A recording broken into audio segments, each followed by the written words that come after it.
제가 가끔 깜빡깜빡 하는데요. 여러분 그렇게 일러주시고 해서 감사합니다. 우리가 함께 이렇게 좋은 모습으로 합력해서 하나님께 나아가는 모습, 그 하나님께서 기뻐하시는 모습이라 믿습니다. 자, 오늘은 복 있는 사람은 이런 제목입니다. 자, 지난 금요 기도회 때에 우리 이경원 목사님께서 시편 1편에 복 있는 사람은 이런 내용의 말씀을 전해주셨죠. 자, 그런데 제가 그때 준비하는 주일 설교 제목도 오늘 아시듯이 복 있는 사람은 이었습니다. 참 묘하다는 생각이 들었죠. 자, 이 목사님께서 복 있는 사람에 대해 전하신 내용은 무엇보다도 우리가 피조물이라고 하는 것을 알고, 그리고 그 피조물이 자신을 만드신 창조주를 알고 그리고 보는 것이다. 그것이 복 있는 사람의 모습이다. 그런 내용의 말씀이었습니다. 참으로 중요한 말씀이었는데요. 자, 그 말씀이 중요하다는 것을 강조하기 위해서 저는 반대로 이렇게 좀 말씀을 드리고 싶습니다. 만약 사람이 자신이 피조물이라는 것을 모르고 그래서 자신을 만드신 창조주를 모른다면 그런 사람은 사람이지만 아직 사람이 아니다. 저는 이렇게 말씀을 드리고 싶습니다. 물론 사람이 맞지요. 그러나 자신을 만드신 창조주를 믿고 알게 되기까지는 그 사람은 아직 사람이 아닌 거예요. 제가 너무 좀 과하게 말하는 것 같이 생각될 수도 있는데요. 우리 사람이 제일 먼저 복된 사람이 되려면 그 사람이잖아요. 창조주 하나님을 알아야 한다는 의미에서 이것을 강조하기 위해서 드리는 말씀입니다. 자, 우리가 복된 사람이 되지 못한다면 우리가 사람이라고 하는 것이 무슨 의미가 있겠습니까? 여러분, 그냥 살다가 죽었다. 그래서 끝. 여러분, 이렇게 되는 것 아니겠습니까? 여러분, 이렇게 되면 안 되겠죠. 사실은 이 창조주 하나님과 피조물, 사람이라는 것 이 안에는 세상과 우리에 관한 모든 것들이 사실은 거기에 다 들어 있습니다. 그리고 우리가 창조주 하나님을 알아가면서 보는 데까지 가는 것이 가장 큰 복이에요. 여러분, 믿음은 연합을 가져옵니다. 일치를 가져온다. 이렇게 표현을 해도 되는데요. 자, 누구를 믿으면 그 사람과 어떻게 되는가? 그 어떤 사람과 내가 연합하게 되는 거예요. 일치가 되게 되는 거예요. 자, 우리가 그리스도를 믿는 것도 마찬가지라는 것입니다. 그리스도를 믿으면 그 믿음이 나를 그 그리스도와 연합하게 만드는 거예요. 참으로 신기한 것이죠. 그리고 이런 믿음의 연합은 계속해서 그리스도를 알고 싶은 마음을 일으키고, 그리고 우리로 하여금 그리고 그 그리스도를 향해서 나아가면서 그리스도의 말씀을 듣게 하면서 그리고 그리스도를 보는 자리까지로 그렇게 이끌어가는 거예요. 그 믿음이. 당연히 그리스도를 보는 것은, 그렇다면 무엇입니까? 그 믿음 안에서는요, 그 그리스도와 더 깊은 연합을 가져오는 것이에요. 이것이 로마서 8장 39절의 말씀과 사실은 맥이 통하는 것입니다. 자, 로마서 8장 39절은요, 높음이나 깊음이나, 물론 그 앞에 몇 절도 계속 이런 내용입니다. 그런데 결론적으로 이 39절 한 절만 보면요, 높음이나 깊음이나 다른 어떤 피조물이라도 우리 주 그리스도 예수 안에 있는 하나님의 사랑에서 끊을 수 없으리라. 제가 종종 말씀을 드리는데요, 믿는 것이 보는 것이고, 그리고 보는 것이 되어지는 것이다. 되는 것이다. 자, 여기서 된다는 것은 다른 것 아닙니다. 성령께서 우리 안에서 일하셔서 우리로 하여금 그리스도와 연합된 속에서 그리스도를 닮아가게 한다는 것입니다. 그리스도와 하나가 되어가게 한다는 것이에요. 된다는 것이. 제가 된다고 하는 그런 의미를 쓸 때요. 여러분, 바로 이것을 위해서 하나님의 아들 예수 그리스도께서 오신 겁니다. 그리고 우리에게 성령 하나님을 또 이 일을 우리 안에서 이루시기 위해서 보내주시는 거예요. 그렇기 때문에 우리는 성령 하나님이 없이는 사실은 또다시 아무것도 아닌 거예요. 저는 이 자리에 계시는 모든 분들이 복 있는 분들이라고 믿고 그렇게 축복합니다. 여러분들은 복 있는 분들입니다. 우리 하나님은 우리에게 복을 주고 싶어 하셔요. 복을 주시되 어떤 복? 하나님이시기 때문에 참된 복, 생명이 있는 복, 영생의 복을 주고 싶어 하시죠. 대신에 가짜 복, 사실은 복이 아닌 것, 이따가 없어질 복, 그런 것을 우리 하나님은 사실은 주고 싶어 하지 않으셔요. 그렇다면 가짜 복, 이따가 없어질 복이 무엇일까요? 바로 그것들이 세상에 보이는 것들이에요. 말하자면 우리가 흔히 잘 아는 그런 돈, 물질, 세상 명예, 권력, 쾌락, 이런 것들이죠. 여러분, 제가 이런 것들이 우리에게는 다 하나도 필요 없다라고 그렇게 하는 것이 아닙니다. 그런 말씀드리는 게 아니에요. 세상에 있는 것들 중에 다는 아니지만 우리에게 꼭 필요한 것들이 많이 있습니다. 사실 돈 필요하지요. 물질, 재물 필요하지요. 그리고 성실함과 또는 능력으로 얻는 명예, 여러분, 그것은 아주 복된 것입니다. 권력이나 능력 역시 마찬가지로 그것을 나쁘게 사용하는 것이 문제이지 좋은 세상을 만드는 데는 꼭 필요한 거예요. 여러분, 권한과 권력이 없는, 누구에게도 없는 그런 무정부 상태다. 제일 위험한 상태예요. 쾌락이라고 하는 단어는 쾌락하게 되면 우리에게 주는 나쁜 이미지가 있지만 사실은 쾌락, 다른 말로 하면 기쁨입니다. 여러분, 세상 사는데 기쁨 꼭 필요해요. 나는 기쁨 같은 거는 필요 없어. 아닙니다. 여러분, 세상을 사는데 기쁨도 없고요. 그래, 웃을 일도 없고 늘 우울하고 심각하고, 여러분, 그렇다고 한다면 세상을 우리가 어떻게 살겠어요? 하나님께서 이 세상을 만드실 때에 우리 사람들이 기쁘게 살라고 만드신 것이지 늘 우울하게 살라고 그렇게 만드신 건 아닙니다. 그런데 그런 것들은 다 필요하지만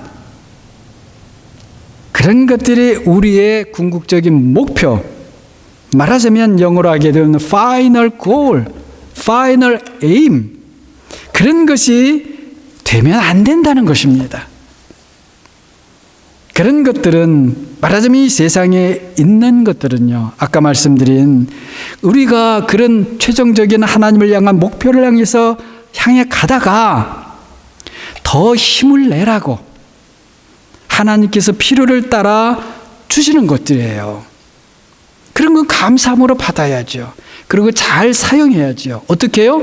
우리의 목표를 향해서 가는데 좋은, 말하자면 소시계들로 사용을 해야죠. 그것은 2차적이고 그렇지만 부수적인 거라는 거예요. 그래서 우리는 세상 재물을 가지면 가질수록 더 조심하고,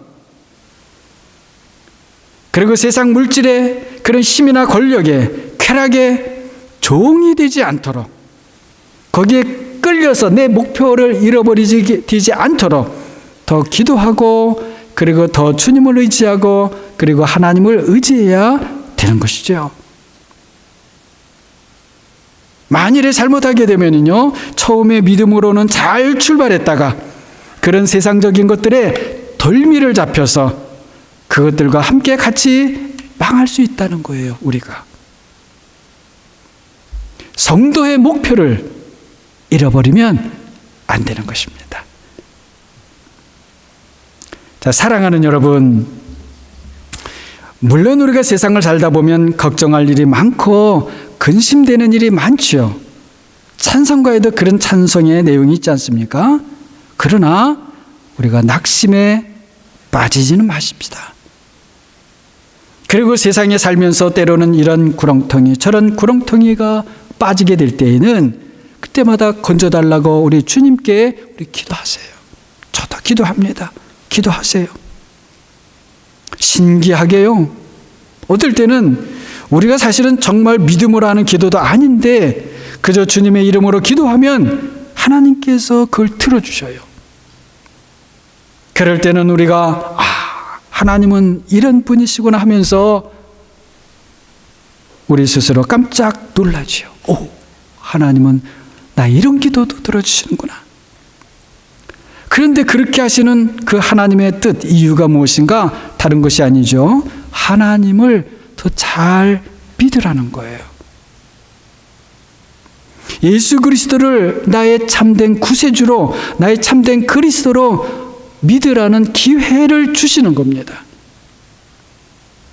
하나님께서는 절대로 우리가 세상에서 살아가는 데 필요한 것들을 모른 척 하시거나 외면하시는 분이 결코 아닙니다. 여러분 한번 이렇게 생각해 보시면 좋겠어요. 에덴 동산에서 아담과 하와가 하나님께서 하지 말라고 하신 말씀을 어기고 죄를 지었죠. 어떤 내용인지는 우리가 압니다. 그때 그 아담과 하와가 자신들을 그럴듯하게 보이기 위해서 죄를 지은 다음에 무화과나무 잎으로 옷을 만들어서 입습니다. 아마도 하나님께서 자신들의 속을 볼 수 없게 무엇인가를 가리고 싶었을 거예요. 나무 잎으로 자신들의 몸을 가리고는 속으로는 두근두근 두려웠겠지만 겉으로는 아닌 척 그렇게 했겠죠. 그런데 그렇게 죄를 지은 아담과 하와에게 하나님께서 어떻게 하시나요? 우리의 그냥 감정처럼 얘들아, 너희들이 그런다고 내가 모를 줄 알아? 이 어리석은 것들아, 그 옷 쓸모없는 거 다 치워버리라. 여러분 그러시나요? 아니지요. 물론 이 무화과나무 잎으로 만든 정말 잠시만 가릴 수 있는 그 옷을 사실은 버리게 하시죠.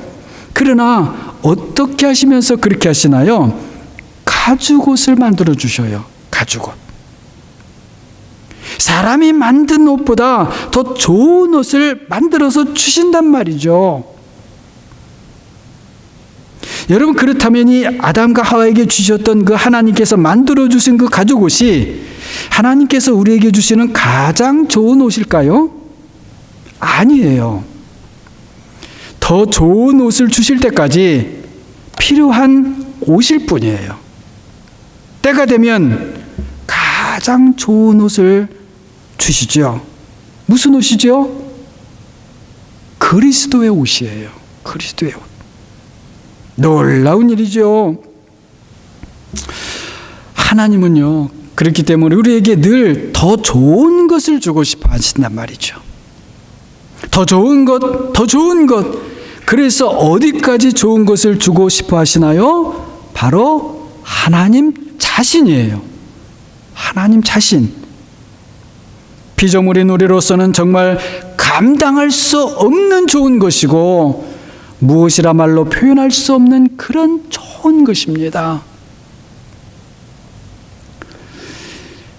복 있는 사람은요, 먼저 자신이 피조물이고 그리고 자신의 창조주 하나님을 인정하고 믿고 알고 바라보는 사람이라고 했죠. 자, 그런 믿음으로 시편 오늘 15편 5절 하반절 말씀을 보겠습니다. 자, 이 시편 15편 말씀은요, 이 하반절 말씀, 이런 일을 행하는 자는 영원히 흔들리지 아니하리이다. 여기서 이런 일이라고 하는 것은 단수가 아니고 복수겠죠. 당연히 그 앞에 여러 가지 일들이 있어요.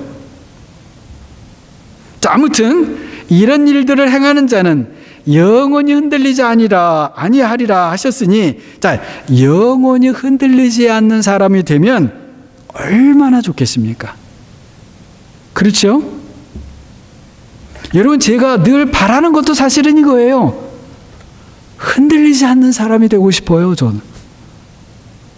왜 이때마다 그냥 뭐 하면은 슬프고 그냥 낙심되고 그냥 막 그러는지 말이죠. 네. 그리고 제가 우리 교회에 대해서 바라는 마음도 사실은 이것입니다. 영원히 흔들리지 않는 교회.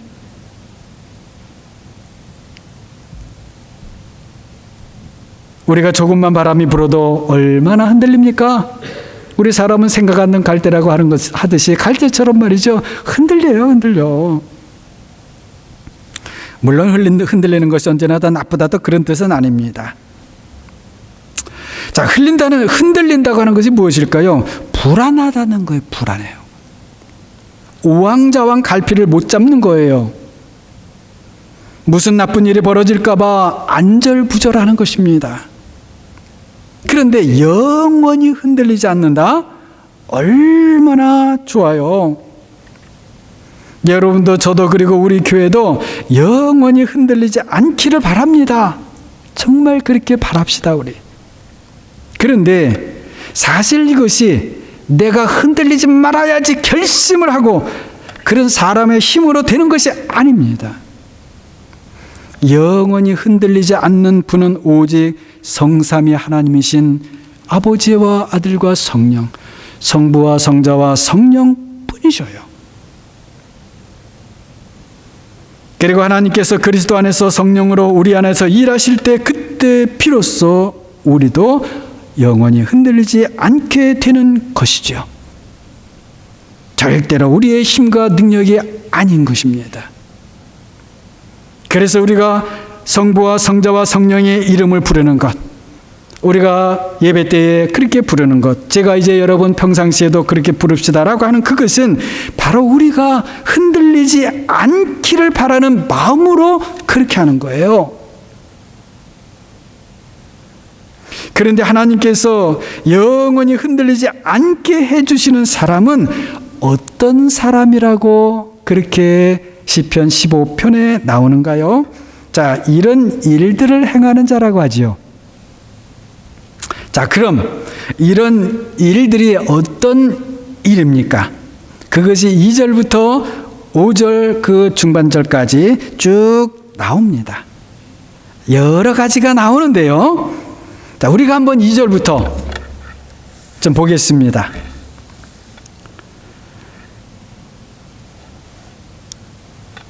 자, 우리 함께 제가 먼저 하면 여러분 한번 따라해 볼까요?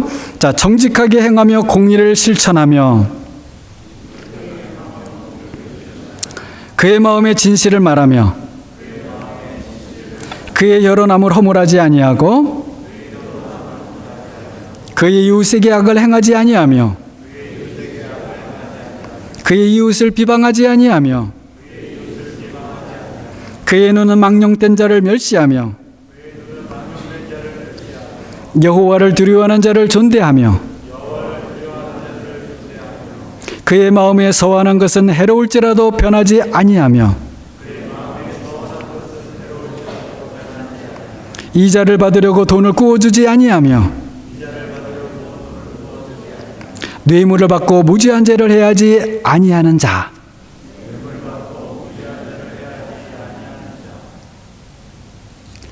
여러분 집에 가셔서 한번 천천히 한번 다시 보고 하면 좋을 것 같습니다. 자, 여러분. 자, 이런 거 쭉 했는데요. 여러분 이렇게 하실 수 있겠습니까? 하실 수 있겠어요? 혹시 나는 못하겠는데요? 그런 분 계신가요? 자, 물론 어떤 부분은 미처 몰랐던 내용도 있고 또 어떤 부분은 지금은 잘 안 되고 있는 부분도 있을 수 있어요. 여러분, 제가 성경에 지금 이런 내용들을 쭉 열거한 것은 여러분에게나 저 자신을 정죄하려고 이 말씀을 보자고 한 게 아니에요. 우리가 이렇게 못 살죠 하면서 제가 여러분 그런 말 하려고 하는 게 아니에요. 자, 여하튼 우리가 이 말씀들을 이렇게 행하라 하는 것들을 잘 들으면 이 말씀들대로 할 수 있겠어요, 없겠어요? 물론 나는 이것에 완전하다 그럴 수는 없지요. 그렇지만 우리가 사실은 뭐예요? 다 할 수 있는 것들이에요.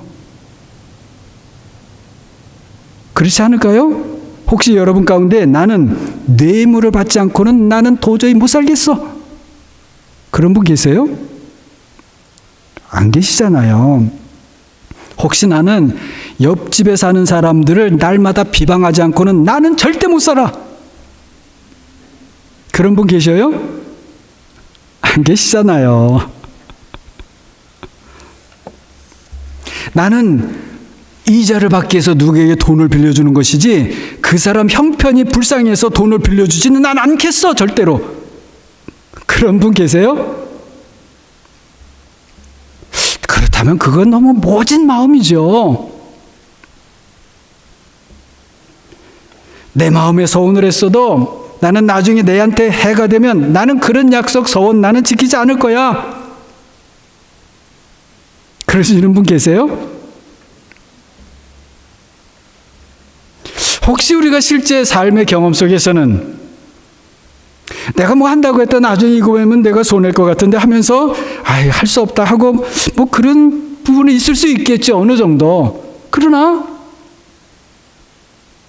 우리가 언제나 다 그렇게 하는 건 아니죠. 선한 대로 끝까지 성실하게 지키는 사람 있어요, 없어요? 나는 그런 사람 이제까지 살면서 한 번도 못 봤습니다. 그런 분 있어요? 봤죠.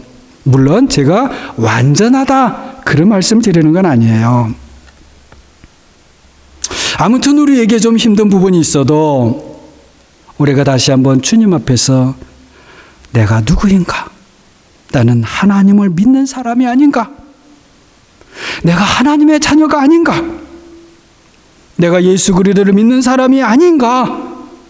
다시 깨닫고 그래서 다시 마음을 새롭게 해서 하고자 한다면 다 할 수 있는 일들이 아닐까요?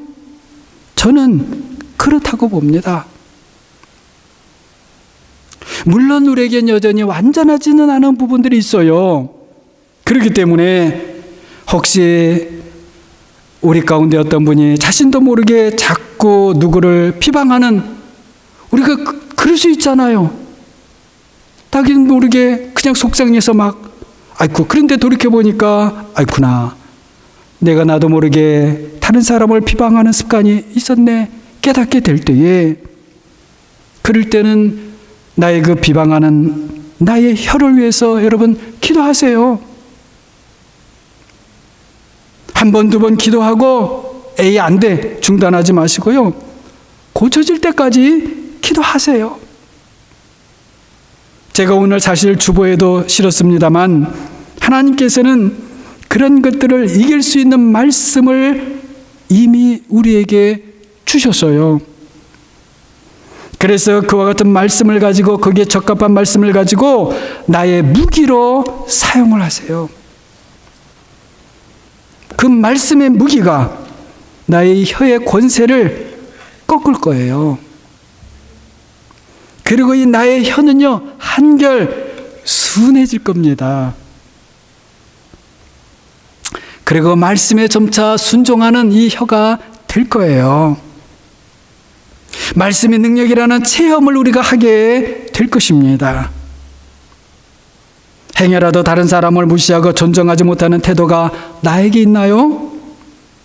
그럴 수도 있어요. 사실은 우리가 세상에 살다 보면 그런 좀 나쁜 습관이 나에게 알지 못하게 자리 잡고 할 때가 있어요. 그러나 마찬가지입니다. 말씀을 가지고 기도하세요. 하나님의 말씀은 능력이 있어 우리를 그 그리스도에 합당한 사람으로 만드는 데 있어서 넉넉한 힘이 거기에 있습니다. 대신에 우리가 아주 조심해야 할 것이 있는데요. 우리가 내가 하나님의 말씀을 사용하는 주체, 주관자가 되려고 하면 안 됩니다. 잘 기억을 하시기 바랍니다. 그것은 위험해요. 대신에 우리가 성령 하나님께 의지해야 됩니다. 왜냐하면 성령 하나님과 말씀 하나님은 서로 너무나 잘 협동하시기 때문에. 그래서 성령 하나님, 주님의 말씀을 사용하셔서 제 혀를, 저의 이런 생각을 꺾어주시고 굴복시켜 주세요. 여기 삐뚤어진 마음이 나도 모르게 내 속에 자꾸 나오는데 주님의 말씀으로 나를 성령 하나님 바로잡아 주세요. 그렇게 하세요. 몇 번 하고 여러분 절대 포기하면 안 됩니다. 성령님을 의지하지 않고 내가 말씀의 주인이 되려고 하면 안 되는 거예요. 잘못하면 나중에요, 말씀은 많이 말하는데 그 말씀의 주인이 때가 돼버려요. 이상한 내가 됩니다. 누구든지 하나님의 말씀을 사용할 때는 그래서 늘 조심해야 합니다. 사랑하는 여러분, 하나님께서 주신 그 능력의 말씀들로 이런 일들을 잘 행하고 승리하시면서 하나님의 복된 분들이 다 되시기를 바랍니다. 그럼 하나님께서요, 점점 더 흔들리지 않는 사람으로 쫙 만들어 가시는 거예요. 자, 이제는 마태복음 5장으로 넘어가 봅니다. 자, 시편 15편보다 더 복된 사람이 있다는 말씀을 살펴보려는 거예요. 자, 그렇다고 해서 제가 구약의 복된 사람하고 신약의 복된 사람이 서로 다르다, 이런 말씀을 드리는 게 아닙니다. 아니에요. 다 하나님의 복된 사람입니다. 그러나 제가 이미 말씀드렸듯이 하나님께서는 더 큰 복을 주기를 원하신다는 거예요.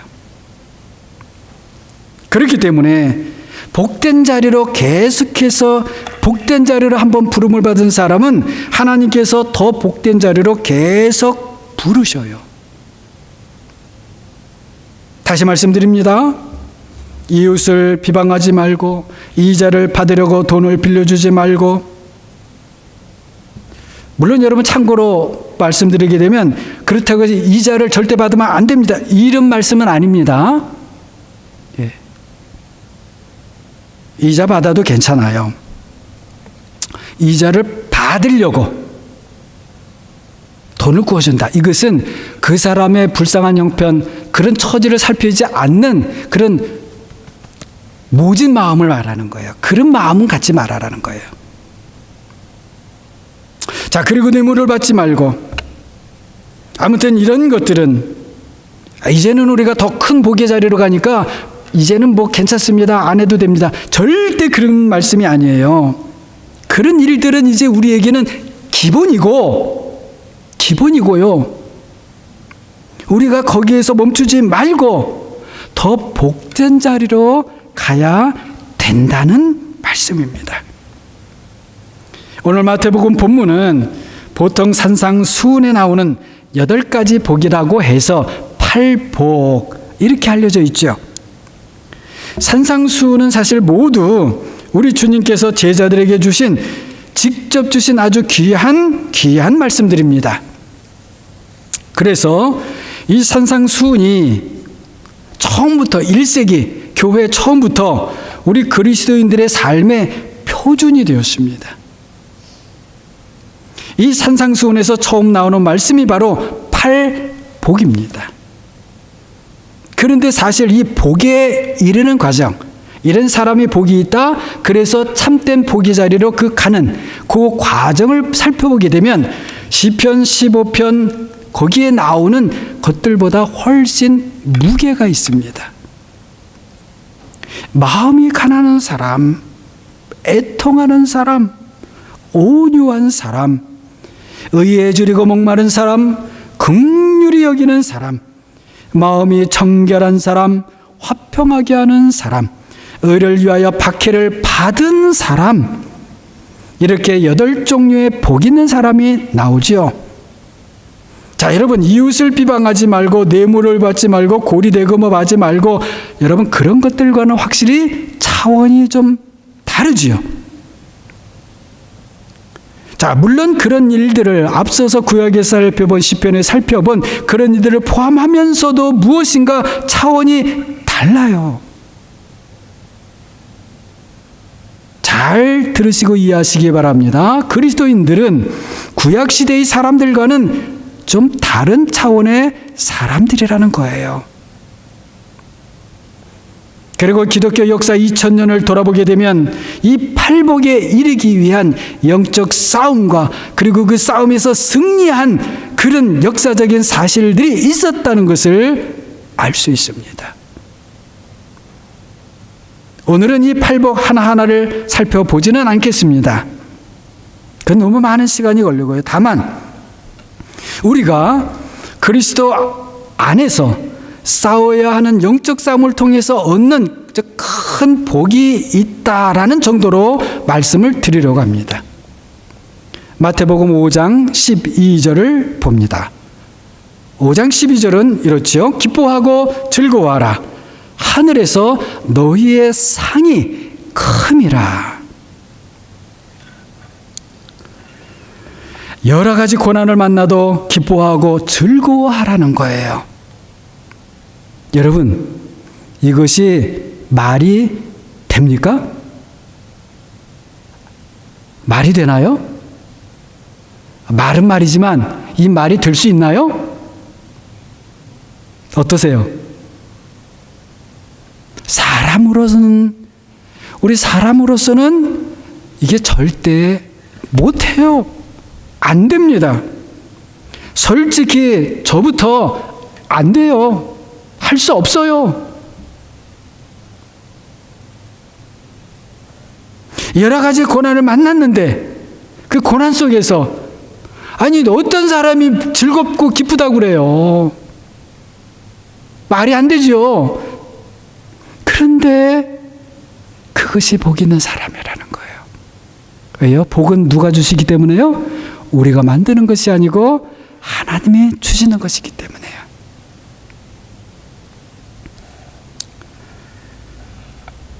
말씀드렸듯이 저부터 안 돼요. 할 수 없어요. 그러나 우리가 그리스도 안에 있으면 이런 일이 가능하다는 거예요. 그렇지만 우리가 아무리 노력을 해도 그리스도 밖에 있으면 안 됩니다. 그 노력이 아무리 모든 사람 보기에 숭상을 받을 만한 대단한 그런 노력이라 할지라도 그리스도의 밖에 있으면 안 돼요. 그러나 아무리 작은 사람, 우리는 작은 것밖에 할 수 없는 우리라 할지라도 그리스도 안에 있으면 그 놀라운 일이 우리의 가능이 되죠.